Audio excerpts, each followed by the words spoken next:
Good morning, students. I'm Dr. Anju More, professor in the Department of Anatomy in Sri Lakshmi Narayan Institute of Medical Sciences under Bharat Institute of Higher Education and Research, Chennai. In today's class, we will discuss about parotid gland.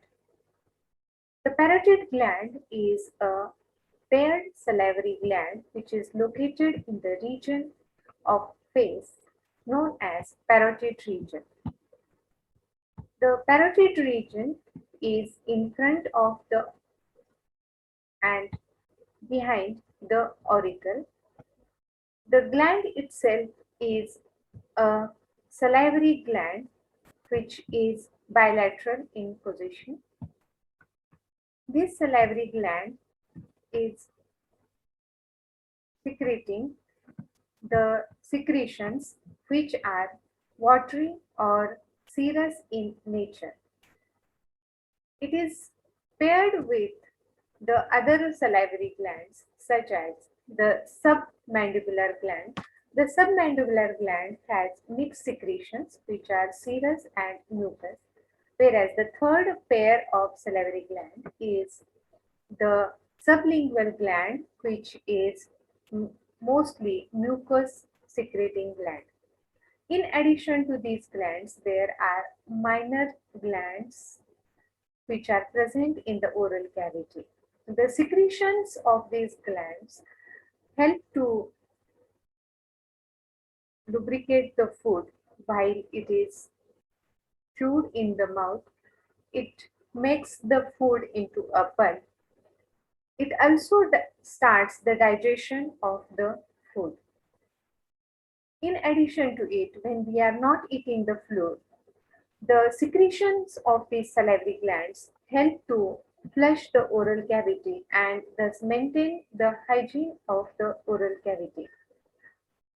In today's class, we will study about location, external features of the parotid gland, its relation with the surrounding structures, the coverings or the fascia which cover the parotid gland, its internal features or the structures which are within the substance of the parotid gland, as well as the internal architecture of the gland.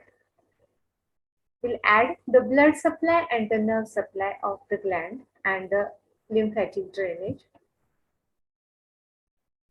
We have to discuss the clinical correlation of each structure in anatomy because we just do not limit our discussion to the basic anatomy of the structure, but also correlate this knowledge with the clinical conditions which are related to the particular structure under discussion. The diagram shows the parotid region. It's the region of the lateral surface of the face. The structures, the major structure is the parotid gland, located in front, below and behind the auricle, and the structures in the immediate vicinity of the gland. We can see the parotid duct arising from the anterior border of the parotid gland. We see the branches of the facial nerve, the temporal, zygomatic, buccal, mandibular and the cervical, leaving the parotid gland. We see the branches, the terminal branches of the external carotid artery leaving the gland and the initial part of the superficial temporal vein which enters into the gland.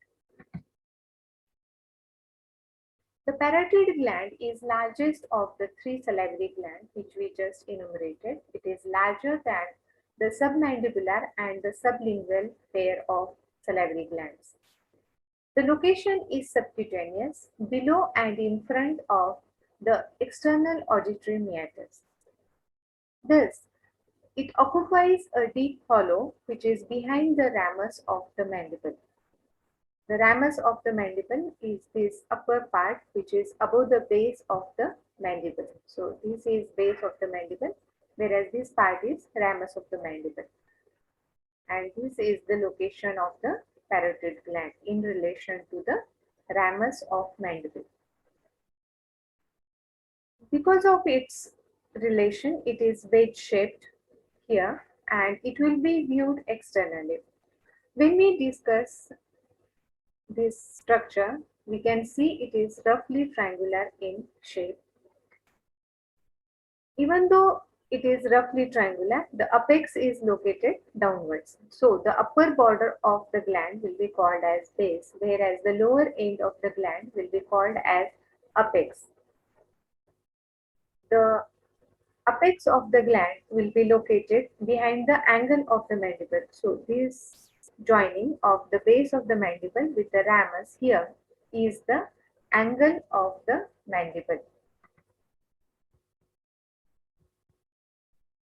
The wedge-shaped gland is seen here in the horizontal section.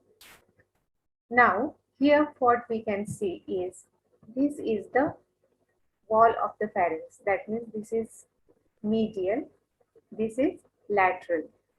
Here we see the styloid process. So this is posterior and this is anterior. So with this orientation, this structure here is the cross section or cut section of the parotid gland. We can see here that the parotid gland is related to the carotid sheath and the wall of the pharynx on the deeper surface. Anteriorly, it is related to the ramus of mandible and the muscles which are attached to it. Posteriorly, the styloid process and the muscles and ligaments attached to the styloid process forming the styloid apparatus are related. It is also related posteriorly to the mastoid process of the temporal bone and the muscles attached to it and the nerves and vessels in the immediate vicinity of the mastoid process. Laterally or superficially, it is covered by skin. The substance of the gland shows three surfaces. One is lateral surface, which is nothing but the superficial surface. Because of its wedge shape, there is an anteromedial surface which goes deeper from the superficial. So this is the superficial surface. This is the anteromedial surface, whereas this is the posteromedial surface of the parotid gland.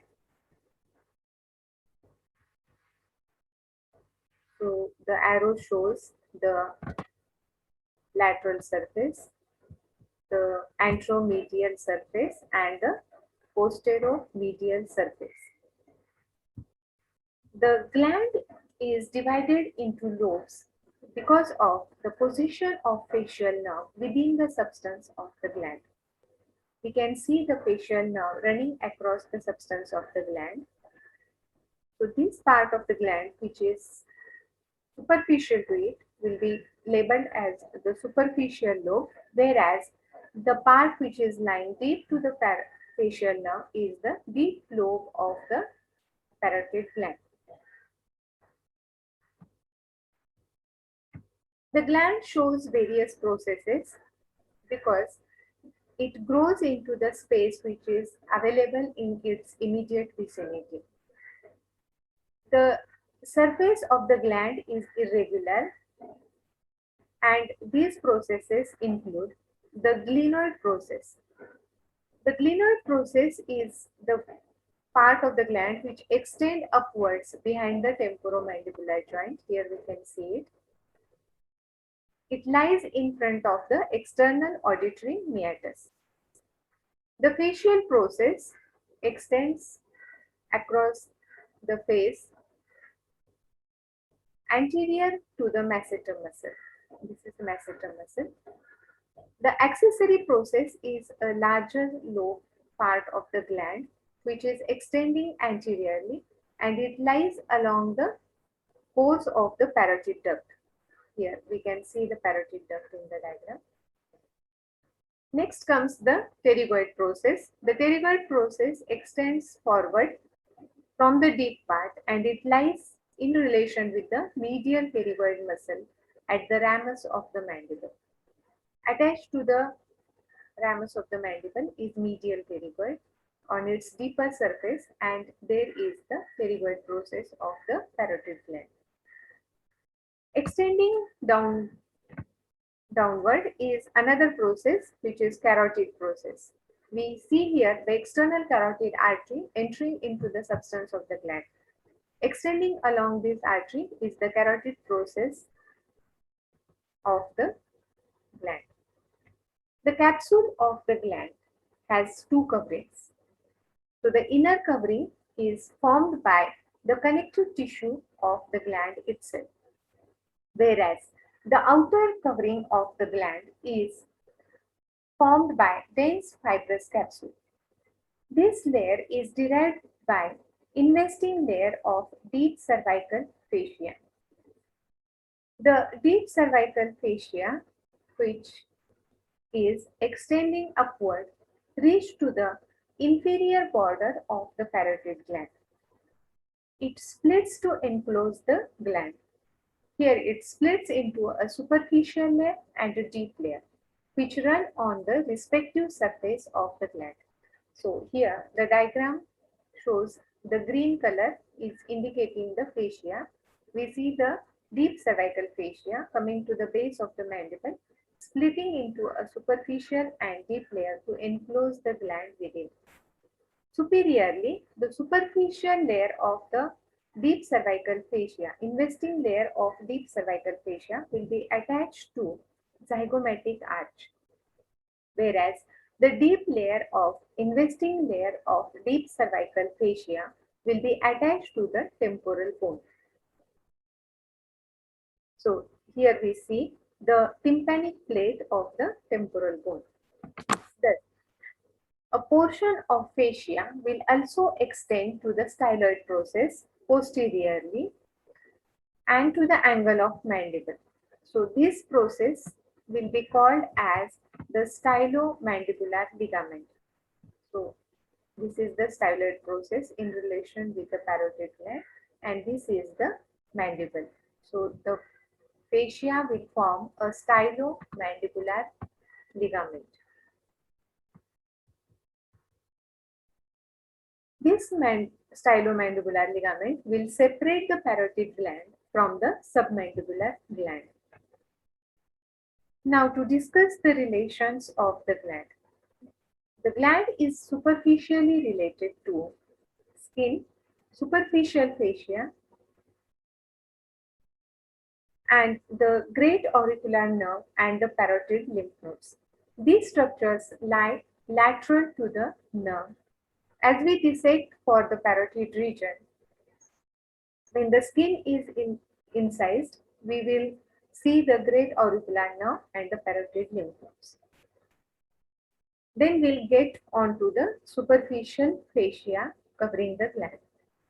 The superior relations of the gland, that is on the upper part of the gland, that is towards the base of the gland, are the external auditory meatus, the temporomandibular joint. There is glenoid process of the gland which is extending upwards from its superior surface, or also called the base of the gland. The next surface is the anteromedial surface, shown here with this arrow. The anteromedial surface will be related to the stylomandibular ligament running from the styloid process to the mandible, and is a thickening of the investing layer of deep cervical fascia. The other structures are the medial pterygoid muscle, which is attached to the deep surface of the ramus of mandible. The masseter muscle, which is attached to the superficial surface or the lateral surface of the ramus of mandible. Then the free posterior border of the ramus of the mandible. The terminal branches of the facial nerve exit from the parotid gland onto the face along the anteromedial surface.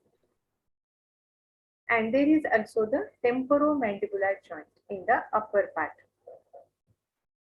The relations of the posteromedial surface are the carotid sheath. The carotid sheath is also a extension of the deep cervical fascia.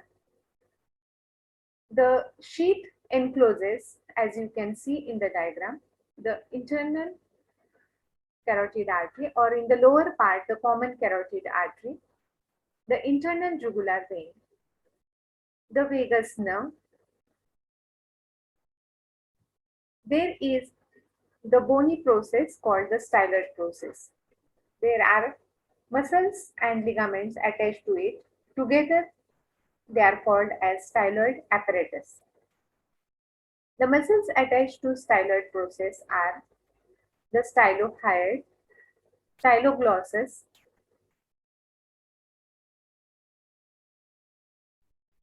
the facial nerve can be seen entering from the posteromedial surface into the substance of the gland. Attached to the mastoid process, we see two muscles. On the deeper part is the posterior belly of digastric muscle, whereas superficially there is this muscle of the neck, sternocleidomastoid. So these structures will together form the relation to the posteromedial surface of the gland. The parotid bed are the structures which will be seen when we remove the parotid gland from its position. So these structures will be in immediate deep relation with the parotid gland, and they include both the anteromedial as well as the posteromedial relations of the gland. To enumerate, we can see here the ramus of the mandible along with the two muscles attached to it, that is the medial pterygoid on deep surface and the masseter on the superficial surface. We see here the styloid apparatus with the muscles arising from it, the styloglossus, the stylopharyngeus to the pharynx, styloglossus to the tongue, and the stylohyoid to the hyoid bone, along with the stylomandibular ligament. So this is the styloid process. We see the facial nerve exiting here from the stylomastoid foramen, which is between the styloid process and the mastoid process, and entering into the posteromedial surface into the substance of the gland to divide into its terminal branches, which will exit from the anteromedial surface. We see the muscles attached to the mastoid process. This muscle, which is seen here, is the sternocleidomastoid.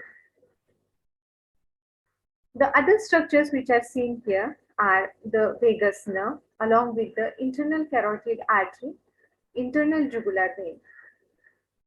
The glossopharyngeal nerve or the ninth cranial nerve is seen here in relation to the internal jugular vein. Between the two vessels, the internal jugular vein here and the internal carotid artery, runs this hypoglossal nerve.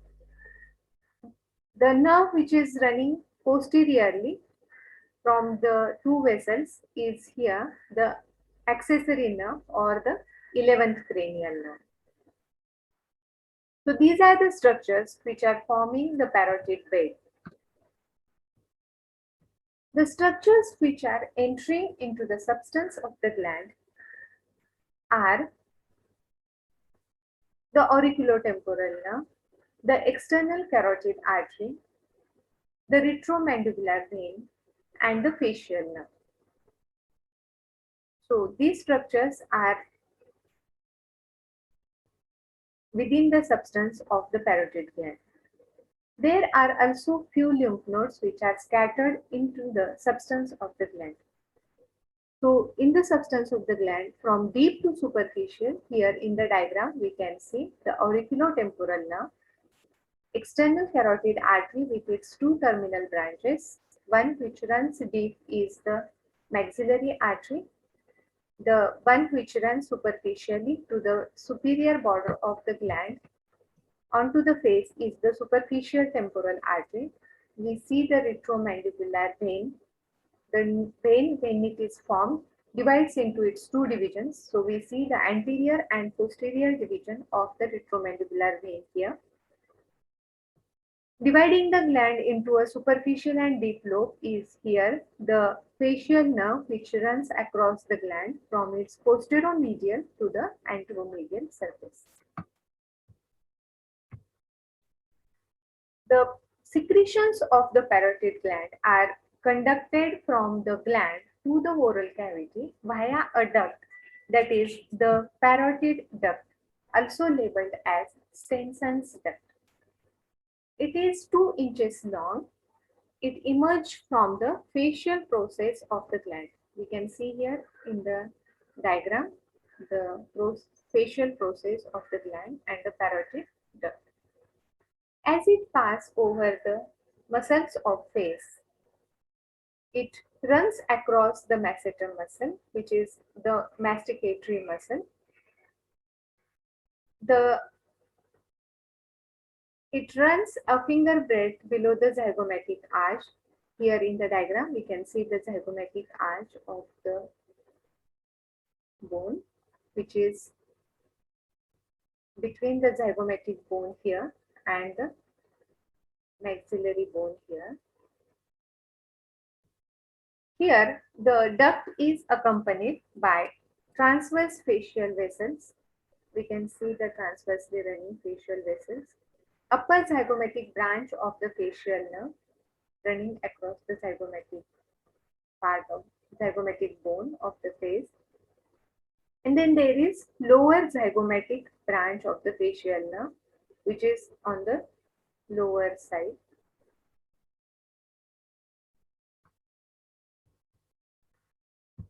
As the duct runs forward, it turns along the anterior border of the masseter muscle. Here, it pierces the buccal pad of fat, that is the pad of fat which is in the cheeks. Then it pierces the buccopharyngeal fascia between the buccinator muscle and the pharyngeal muscles. Then it pierces through the buccinator muscle and then the buccal mucosa of the oral cavity. Then it opens into the vestibule of mouth through a small opening which is seen as a papilla opposite the second molar teeth. So here we can see a small papilla which is opposite the second molar teeth, and that is the opening of the parotid gland. So here we see how the gland turns around, or we can go to the previous diagram. The gland runs over the masseter and turns here at the anterior border of the masseter. This is the anterior border of masseter. Here it dips and it will pierce through these 4 structures to enter into the oral cavity to open at the papilla against the upper second molar teeth on either side. The oblique passage of the duct in the buccinator muscle acts like a wall mechanism. This wall prevents inflammation or opening of the lung through the oral cavity, and that will be prevented especially during the action of blowing when the cheeks are full blown like this.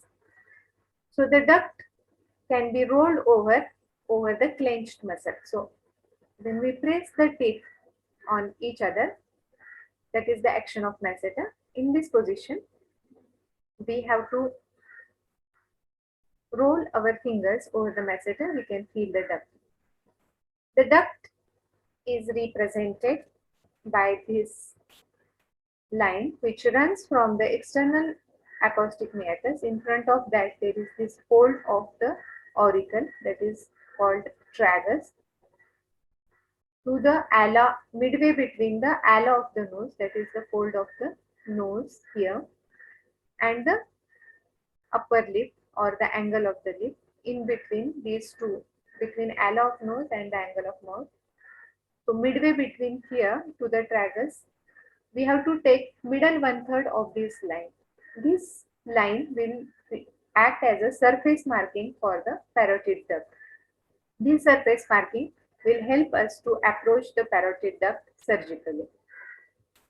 It will also help us to know the location of the parotid duct when we are examining the patient. Now we discuss the blood supply of the gland. The arterial supply of the gland is from the external carotid artery and its terminal branches. Its terminal branches are, one is superficial temporal artery and the other is the maxillary artery. So in this diagram, this is the external carotid artery dividing into superficial temporal and the maxillary. The venous drainage of the gland is into the retromandibular vein. Here we can see the retromandibular vein.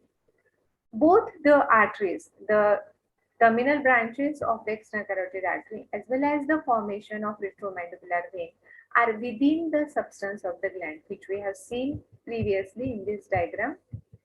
So here we see the terminal branches of the external carotid and the retromandibular vein with its anterior and posterior division. So this is about the blood supply and the venous drainage of the gland.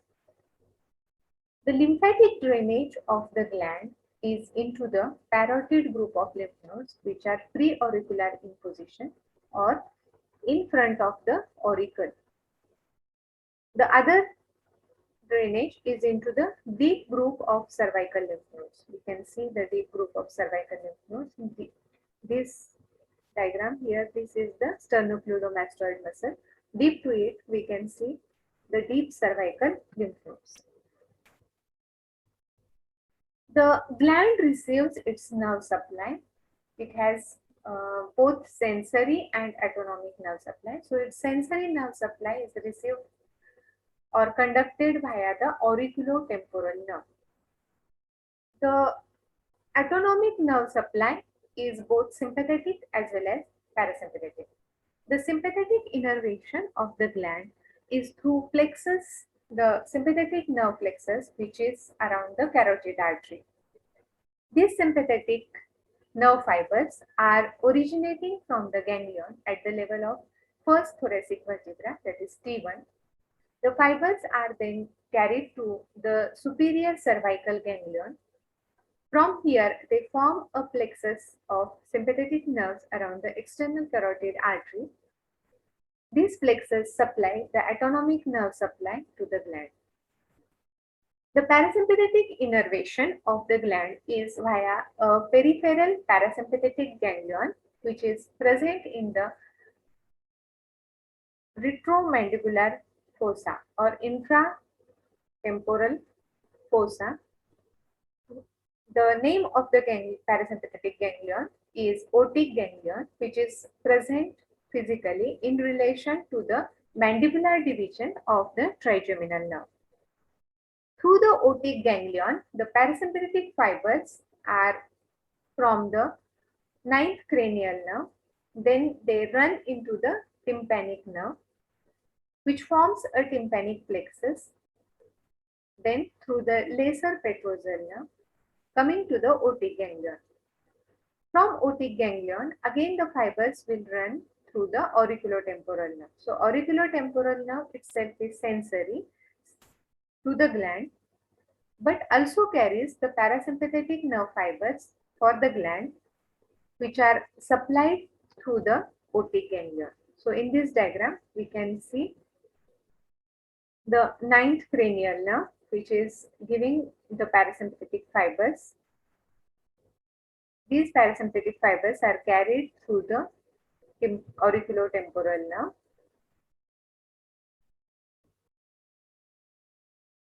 to the parotid gland.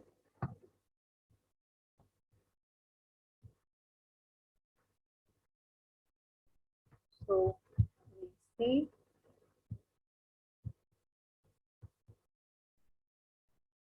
the path of the parasympathetic nerve supply of the gland. Now we discuss the clinical anatomy of the gland. The parotid duct is superficially placed. Because of this location of the duct, it is prone to damage in facial injury, as well as other surgical procedures which are conducted on the face. The gland is also affected by carcinoma or neoplasm.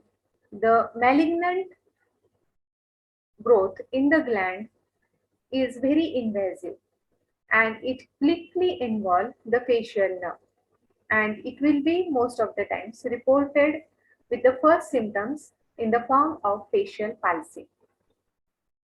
The gland is often inflamed. The inflammation of the gland will result in a painful swelling. The swelling which is present in the parotid gland is very painful because of the tight covering of the fascia which we have discussed in the first part of the class. This tight capsule encloses the gland and any swelling will have a very excruciating pain. The swollen glenoid process will exaggerate the pain during the process of chewing because of its location in the close vicinity with the temporomandibular joint, which will function during the process of chewing the food. The next disorder which is related to the gland is Frey's syndrome.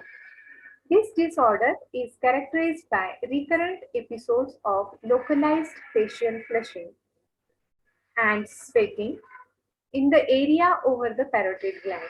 This sweating is mostly in response to the gustatory stimuli. That is, when the person is eating food, there will be sweating over the region of parotid gland. It is characterized by the recurrent episodes of localized facial flushing. The sweating will be seen over the parotid gland in response to the gustatory stimuli. That is, when the gland is supposed to secrete the saliva in response to food in the oral cavity, there will be swelling over the skin of gland. The pathology is because of aberrant nerve regeneration, which is between the auriculotemporal nerve and the greater auricular nerve, such that the parasympathetic fibers will migrate into the cutaneous sympathetic nerves that supply the sweat glands, which are present in the skin overlying the parotid gland. So this is about the parotid gland. When the question is asked about clinical anatomy, you have to explain about the nerve supply of the gland and how it results into Frey's syndrome. That should be explained. So if you have any query, you can ask. Thank you, students, for your kind attention.